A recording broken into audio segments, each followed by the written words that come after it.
Last episode में हमने देखा था कैसे वाइस प्रिंसिपल ने ओनिजुका के सामने एक डिमांड रखी थी कि अगर उसे स्कूल में पढ़ाना है तो उसे हाई स्कूल एग्जाम को देना पड़ेगा। ये सुनकर ओनिजुका पहले तो शॉक्ड होता है, लेकिन वो बाद में कहता है ठीक है, मैं इस एग्जाम को देने को तैयार हूँ और मैं इस एग्जाम में टॉप भी करूंगा। अब हम ओनिजुका को क्लास में देखते हैं जहाँ पर कुछ बच्चे उसका टेस्ट ले रहे होते हैं और टेस्ट में उसके 500 में से 49 मार्क्स आए होते हैं। ये देखकर कागोजी कहता है तुम्हारे मार्क्स तो बहुत ही खराब है, पिछले साल के टॉपर ने 400 प्लस मार्क्स को स्कोर किया था और तुमने ऐसे कह दिया कि तुम टॉप कर लोगे, क्या तुम्हारा दिमाग ठीक भी है? इधर हम ओनिजुका को देखते हैं जो कि बहुत ज्यादा शॉक था और वो परेशान होते हुए कहता है लेकिन मैंने तो बहुत ही मेहनत की थी और मुझे लगा था कि मेरे मार्क्स अच्छे आएंगे। और ये सीन यहीं कट होता है। अब हम ओनिजुका को देखते हैं जो कि स्कूल से बाहर जा रहा था और वो जाते हुए परेशान होते हुए सोचता है मैं ये नहीं कर सकता, मैंने हाई स्कूल के बाद कभी भी पढ़ाई नहीं की और मुझे पढ़ाई किए हुए 22 साल हो चुके हैं। अब हम देखते हैं गेट पर हिदेमी होती है और वो जैसे ओनिजुका को देखती है तब वो उसे ग्रीट करते हुए कहती है हेलो ओनिजुका,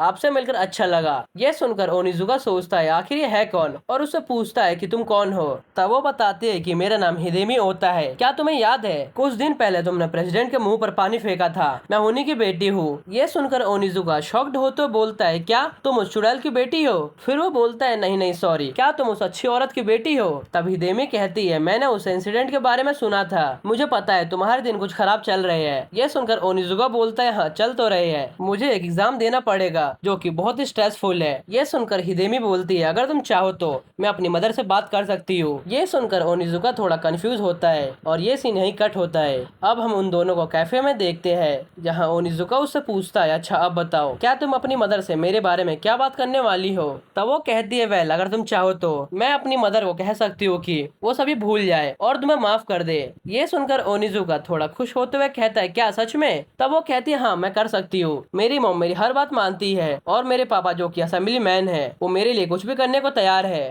ये सुनकर ओनिजुका थोड़ा चैन की सांस लेता है और उसे कहता है अगर तुम कर सकती हो तो ये एक बहुत अच्छी बात होगी, इससे मैं तुम्हारा एहसानमंद रहूंगा। तब हिदेमी कहते हैं लेकिन मेरी एक कंडीशन है। ये सुनकर ओनिजुका कहता है ऑफ कोर्स तुम जो चाहो मांग सकती हो। अब हम हिदेमी को देखते हैं जो कि अपने सॉक्स को निकालते हुए टेबल पर रखती है। ये देखकर ओनिजुका थोड़ा कंफ्यूज होता है। फिर वो कहती है कि अगर तुम चाहते हो कि मेरी मॉम तुम्हें माफ कर दे तो तुम्हें मेरे पैरों को लिक करना होगा। ये बहुत ही सिंपल है, तुम्हें बस मेरा पेट बनना पड़ेगा और तुम फायर नहीं होगे। अब हम ओनिजुका को देखते हैं जो कि टेबल के नीचे जाने लगता है उसके पैरों को लिक करने के लिए। ये देखकर हिदेमी मनी मन सोचती है हर मर्द ऐसा ही होता है, वो अपना काम निकलवाने के लिए कुछ भी करता है। तभी हम देखते हैं कि ओनिजुका अपना सॉक्स निकालते हुए उसके मुंह के सामने लाने लगता है जो कि बहुत ही गंदा होता है। ये देखकर वो अपने नाक को बंद करते हुए कहती है आखिर तुम क्या कर रहे हो? तुम्हें पता है ना मेरे फादर एक असेंबली मैन है, वो तुम्हें नहीं छोड़ेंगे। ये सुनकर ओनिजुका बोलता है मुझे फर्क नहीं पड़ता, मुझे नहीं पता आखिर तुम्हारे मन में क्या चल रहा है, लेकिन तुम कह रहे हो कि मैं तुम्हारे फुट को लिक करूं?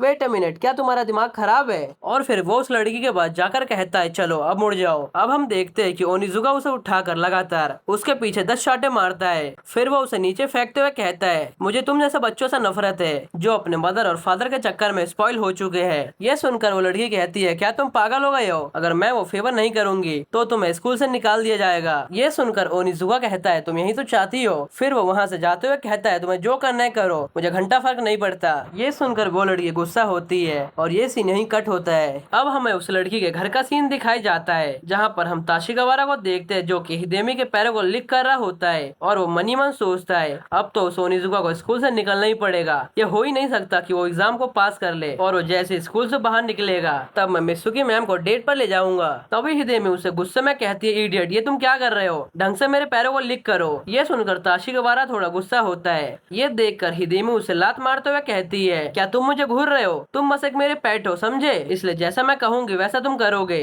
फिर वो कहती है चलो मैं तुम्हें कुछ इंटरेस्टिंग बताती हूँ, आज मैं तुम्हारे स्कूल गया था। ये सुनकर ताशिगावारा थोड़ा परेशान होते हुए कहता है लेकिन क्यों? तब वो बताती है मैं ओनिजुका से मिली थी। फिर ताशिगावारा शॉक्ड होते हुए पूछता है आखिर तुमने उसे क्या कहा? तब हिदेमी ताशिगावारा को लात मारते हुए कहती है आखिर वो ओनिजुका अपने आप को समझता क्या है, उसने मुझे मारने की हिम्मत कैसे की? आज तक मेरे मॉम और डैड ने भी मुझे नहीं मारा लेकिन उसने मुझे मारा है। अब मैं उसे बताऊंगी कि आखिर मैं कौन हूँ और उसे मजबूर कर दूंगी कि वो मेरे पैरों को लिक करे जैसे कि तुम करते हो। और ये सीन यहीं कट होता है। अब हमें नेक्स्ट डे का सीन दिखाया जाता है जहाँ स्कूल के टेरेस पर ओनिजुका के क्लास के बच्चे उससे क्वेश्चन पूछ रहे होते हैं ताकि वो एग्जाम में पास कर सके, लेकिन ओनिजुका सारे क्वेश्चन का गलत जवाब देता है। तभी मोराई उससे एक क्वेश्चन पूछता है जिसका आंसर ओनिजुका गलत बोलता है। ये सुनकर मोराई के दोनों दोस्त बोलते हैं इसका आंसर ये होगा, लेकिन उसका दूसरा वाला दोस्त अलग आंसर देता है और इन सब के चक्कर में दोनों के बीच बहस होने लगती है। तभी वहाँ काकोजी आकर पूरे आंसर को ब्रीफली एक्सप्लेन करता है। ये सुनकर ओनिजुका बोलता है आखिर इतने चीजों को कौन पढ़ेगा, और ये बोलकर वो हंसने लगता है। ये देखकर मोराई बुक को फेंकते हुए कहता है क्या तुम मजाक कर रहे हो, ये अभी हंसने का टाइम नहीं है। तुम्हें जूनियर हाई स्कूल में टॉप स्कोर करना है, नहीं तो तुम्हें स्कूल से फायर कर दिया जाएगा,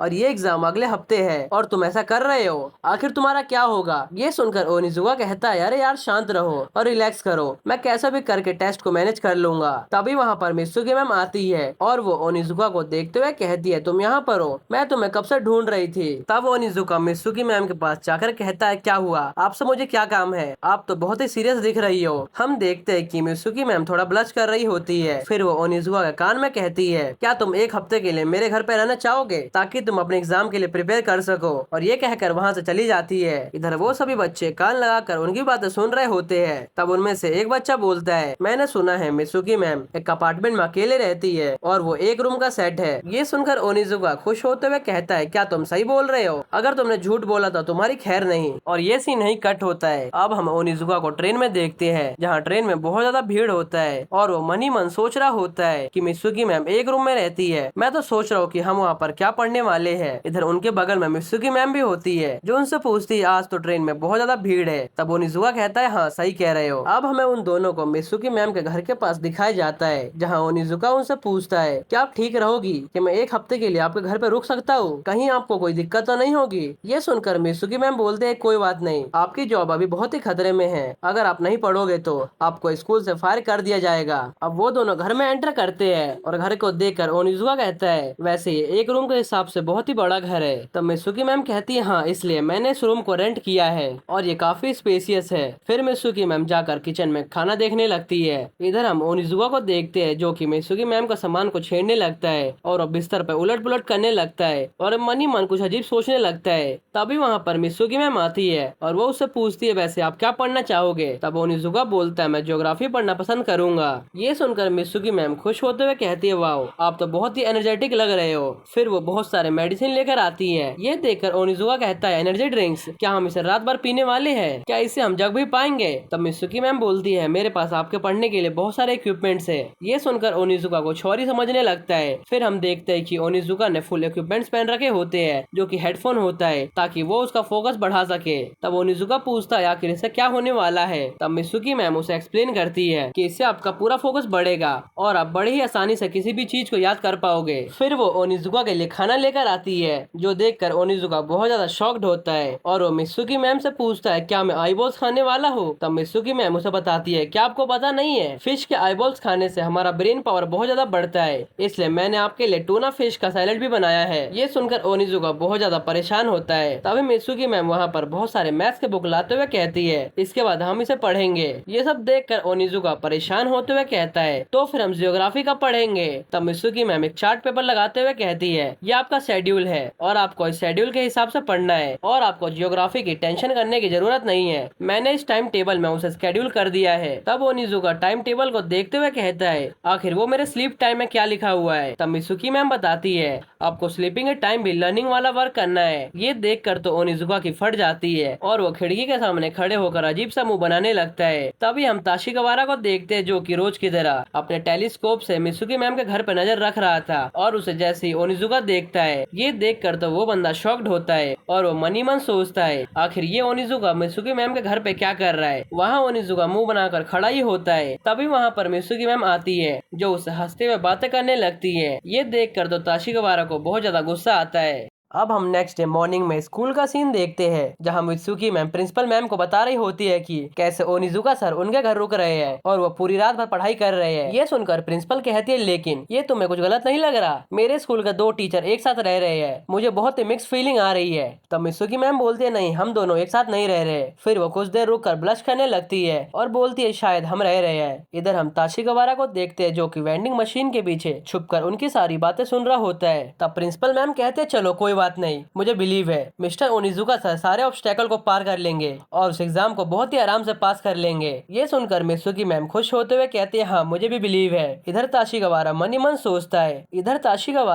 सोचता है मित्सुकी मैम बस अपना एनर्जी और टाइम वेस्ट कर रही है ओनिजुका पर, क्योंकि उसे तो कुछ आता भी नहीं है। और ये सीन यही कट होता है। अब हमें मित्सुकी मैम के घर का सीन दिखाया जाता है, जहाँ मित्सुकी मैम ओनिजुका सर से क्वेश्चन पूछती है। तब हम देखते हैं कि ओनिजुका उन सबके बड़ी आसानी से आंसर दे रहा होता है, वो भी बिल्कुल सही। फिर हम ओनिजुका को देखते हैं जो कि बिल्कुल कुकर की तरह पक गया था। उन्हें देखकर मित्सुकी मैम बोलती है, शायद आप बहुत ज्यादा थक चुके हो, तो क्यों ना कुछ देर के लिए आप रेस्ट ले लो, क्योंकि आप पिछले 10 घंटे से पढ़ाई कर रहे हो। फिर वो कहती है, चलो क्यों ना हम एक ब्रेक ले और कुछ स्नैक्स खाए। ये सुनकर ओनिजुका कहता है, क्या स्नैक्स? और फिर वो बहुत ज्यादा खुश होने लगता है। अब हम उस स्नैक को देखते जो कि मित्सुकी मैम ने टूना फिश के हेड और आई बॉल से बनाया था। ये देखकर तो ओनिजुका का मुंह बन जाता है और फिर वो उस खाने को वहाँ रखते हुए भागने लगता है और चिल्लाता है कि मुझे ऐसी लाइफ नहीं जीनी। तब मित्सुकी मैम उसे शांत करवाते हुए कहती है, अब शांत हो जाओ और पहले इस अल्फा म्यूजिक को सुनो, जिससे आपका कंसंट्रेशन बढ़ जाएगा। इधर हम देखते हैं कि ओनिजुका पागलों की तरह इधर से उधर भाग रहा होता है और ऐसे ही उनके सोने का टाइम हो जाता है। अब हम देखते हैं कि मित्सुकी मैम आराम से सो रही होती है, लेकिन वहाँ पर पढ़ने की आवाज आ रही होती है। अब हमें ओनिजुका को दिखाई जाता है, जिससे कान के अगल बगल स्पीकर लगे होते हैं और उसमें से स्टडी मटेरियल का वॉइस निकल रहा होता है। अब हम ओनिजुका का फेस देखते हैं, जो कि पूरा परेशान हो गया था। वो मन ही मन सोचता है आखिर ये कितने दिन तक चलेगा, और ये सीन नहीं कट होता है। अब हमें स्कूल का सीन दिखाई जाता है, जहाँ पर वही लड़कियाँ उस एग्जाम को देखते हुए सोचती है, बेशक ये जूनियर हाई स्कूल का एग्जाम है, लेकिन ओनिजुका की औकात नहीं है इस पेपर को पास करने की, और वो पक्का 100% स्कूल से निकाल दिया जाएगा। तब उसके बगल में एक लड़की बोलती है, लेकिन उसके ग्रुप में काकोजी है, जो कि एक सुपर स्मार्ट बंदा है। ये सुनकर मिया भी वहाँ से जाने लगती है। तब उसकी दोस्त उससे पूछती है, आखिर तुम कहाँ जा रही हो? और ये सीन यहीं कट होता है। अब हमें टेरेस का सीन दिखाया जाता है, जहाँ पर ओनिजुका ब्रेड और पानी पी रहा होता है। फिर वो बोलता है कि ये एक लर्निंग ब्रेड है, इसके अंदर DHOC होता है, जिससे मुझे सारी चीजें याद रहेगी। ये सुनकर एक बच्चा बोलता है, DHOC? लेकिन ये तो इंजन ऑयल होता है ना। तभी वहाँ पर काकोजी बोलता है, वो DHOC नहीं बल्कि DHC होता है, जो कि हमारे ब्रेन के अंदर होता है और वो हमारे लर्निंग पावर को बढ़ाता है। फिर मोराई उससे पूछता है, सर आप ठीक भी हो? तभी वहाँ पर मित्सुकी मैम आती है, जो उनसे कहती है, मिस्टर ओनिजुका चलो देखते हैं आपने जो याद किया है वो कितना आपको याद है। ये सुनकर ओनिजुका वहाँ से डोलते डोलते उनके पास जाने लगता है। उसके स्टूडेंट ओनिजुका को ऐसे देखकर बोलते हैं, आखिर ये ऐसे चलता रहा तो ये बंदा पक्का नर्क चला जाएगा। तब दूसरा बोलता है, ओनिजुका सर का ब्रेन पढ़ने के लायक ही नहीं है, बल्कि वो तो किसी और काम के लिए है। ये सब सुनकर मोराई बोलता है, लगता है अब हमें ही कुछ करना पड़ेगा। अब हमें कुछ देर बाद का सीन दिखाया जाता है, जहाँ पर वो स्टूडेंट कुछ डिस्कस कर रहे होते हैं कि तभी उनमें से एक बंदा बोलता है, लेकिन ये काम तो बहुत ही रिस्की है, क्या तुम ओनिजुका सर को स्कूल से फायर करवाना चाहते हो? तभी काकोजी बोलता है, ये काम बहुत ही रिस्की है, ये करना बिल्कुल भी सही नहीं है, इससे तुम भी स्कूल से एक्सपेल हो सकते हो। ये सुनकर मोराई चिल्लाते हुए कहता है, तो क्या हुआ? क्या तुम चाहते हो हम उसे ऐसे ही छोड़ दे? उसने हमारी बहुत ही हेल्प करी है, जिससे मेरी लाइफ पे बहुत ज्यादा इम्पैक्ट पड़ा है। अगर तुम सब नहीं चाहते तो मैं उसकी हेल्प करूंगा। अब हम देखते हैं कि उनकी बातें कोई ना कोई छुप कर सुन रहा होता है और ये सीन यही कट होता है। अब हमें ओनिजुका को दिखाया जाता है, जो कि फुल तैयारी से टाइमर लगाकर अपना एग्जाम दे रहा होता है। तभी मित्सुकी मैम कहती है, टाइम ओवर। ये सुनकर ओनिजुका खुश होते हुए कहता है, बहुत बढ़िया, मैंने सारे आंसर सही किए हैं। तब मित्सुकी मैम ताली बजाते हुए कहती है, बहुत बढ़िया, आपने जो मेहनत किया है उसका रंग आएगा।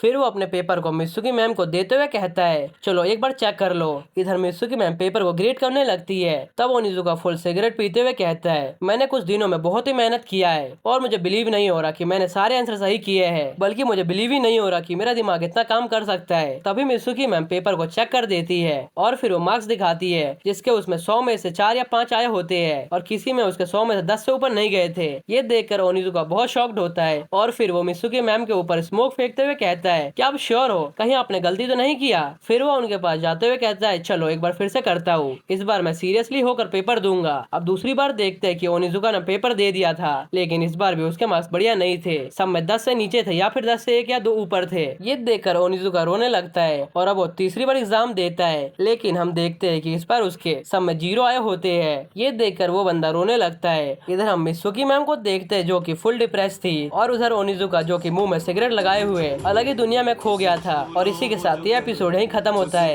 अगर आपको ये वीडियो थोड़ी सी भी पसंद आई हो तो वीडियो को लाइक करना मत भूलना, और हाँ सब्सक्राइब जरूर कर लेना। और इस वीडियो का लाइक है मैं 1.5 के, अगर ये पूरा हो जाएगा तो इसका अगला एपिसोड आ जाएगा। ओके, तो मिलते हैं नेक्स्ट एपिसोड में, अगर टारगेट पूरा हो पाए तो।